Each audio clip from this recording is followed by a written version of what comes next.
Hi friends, welcome to my channel Sairam competitive exams. ఇంకా channel ఎవరైనా subscribe చేసుకుంటే subscribe చేసుకోండి, లైక్ చేయండి, షేర్ చేయండి. ఈరోజు విద్యా ఉద్యోగ వార్తల గురించి తెలుసుకుందాం. భర్తీ చేస్తున్న భారీగా ఖాళీలు, కొందరు 3-4 పోస్టులకు ఎంపిక, ఏదో ఒక దాంట్లో చేరడంతో మిగిలిన బ్యాక్లాగ్.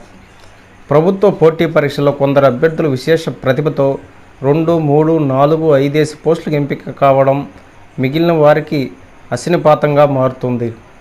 ఎవరైనా అభ్యర్థి తాను ఎంపికైన వాటిలో ఏదో ఒక ఉద్యోగానికి వెళ్తుండగా ఆ అభ్యర్థి వదులుకున్న పోస్టులను బ్యాక్లాగ్ చూపుతున్నారు.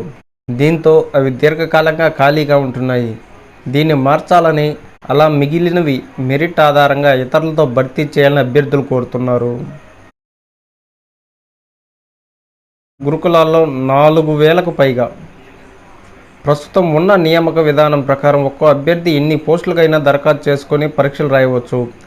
యువత పోలీసు నియామకాల్లో ఎస్ఐ, కానిస్టేబుల్ పరీక్షలు రాస్తూ రెండింట్లో అర్హత సాధిస్తున్నారు.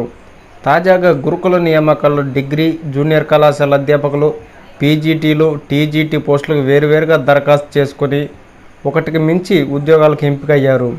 మొత్తం 9,210 ఖాళీలతో 4,000 మంది ఒకటికి మించి పోస్టులకు అర్హత సాధించినట్టు తెలుస్తుంది.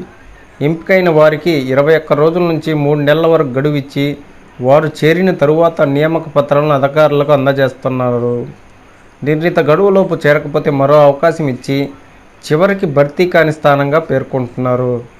సాధారణంగా రిజర్వ్ కేటగిరీ పోస్టులను ఇతరులతో భర్తీ చేయడం సాధ్యం కానందువల్ల వాటిని బ్యాక్లాగ్గా పేర్కొంటూ తదుపరి నియామకాలకు పంపించే విధానం మొదట్లో ఉండేది.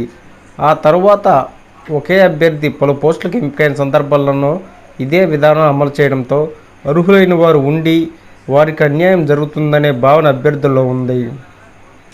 గత 10 ఏళ్లలో 8,000 పోస్టులు బ్యాక్లాగ్ ఏర్పడగా అందులో 5,000కు పైగా ఇలా బహుళ ఉద్యోగాలకు ఎంపికైన వారి వల్లనేనని తెలుస్తోంది.